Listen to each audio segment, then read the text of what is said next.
আমার না সবকিছু কেমন অর্থহীন মনে হয়। জোনাকির মতো ইচ্ছে আলো চলছে, নিভছে, অথবা বুদবুদের মতো গড়ছে, ভাঙছে।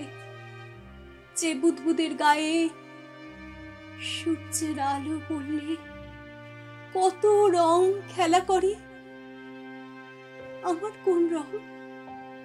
এই সাদা থান,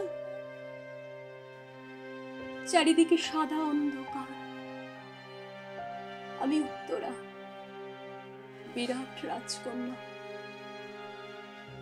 বিরাট রাজ্য কিন্তু নয়, নিতান্তই ক্ষুদ্র।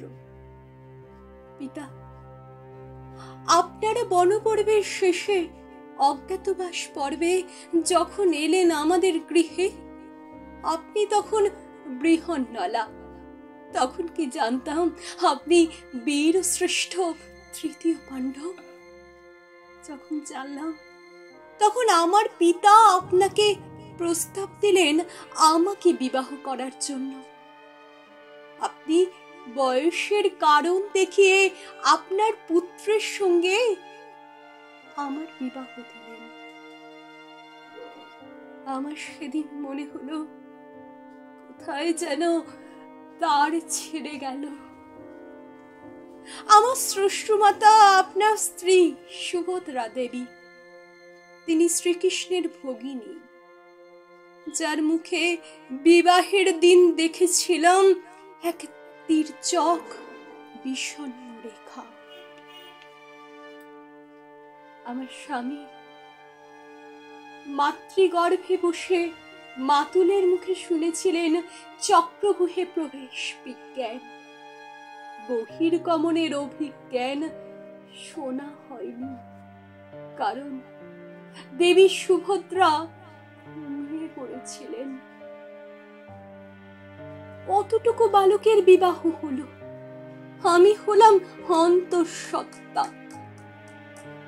আর এই বালককে কোন অভিজ্ঞানে পাঠানো হলো চক্রব্যূহে? আপনারা জানতেন না? আপনি বিশ্বরূপ দর্শন করেছেন, সেই আপনি জানতেন না? যিনি বিশ্বকে সৃজন করেন তিনিও জানতেন না? এ চক্রব্যূহ নয়, এক বিধ্বংস। দুর্যোধন, দ্রোণ, জয়দ্রথের মতো সপ্তরথীর মাঝে এক হরিণ শাবক। কি নির্মম হত্যা! নিষাদ যেমন হত্যা করে বরাহ শাবককে খুঁচিয়ে খুঁচিয়ে, অতঃপর যা শুনেছে তারও ভয়ঙ্কর। পাণ্ডব পক্ষের সব শিশু নিহত, নিহত বব্রবাহন, ঘটোৎকচ সহ দেবী দ্রৌপদীর 5 পুত্র। বংশে বাতি দিতে পাণ্ডবোত্তর যে দীপশিখা, সে আমার গর্ভে।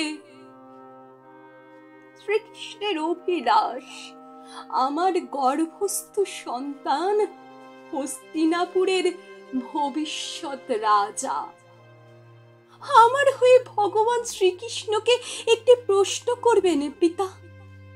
তিনি কি এই উপসংহার চেয়েছিলেন? দেবী সুভদ্রার পৌত্র রাজা হবে, অর্থাৎ শেষাবধি যাদব কুলাধিপতি। এক আশ্চর্য রাজনীতি।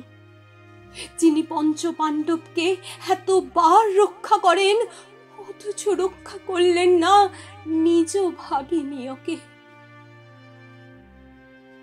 শুনেছে আমার গর্ভস্থ সন্তানের নামকরণ হয়ে গেছে।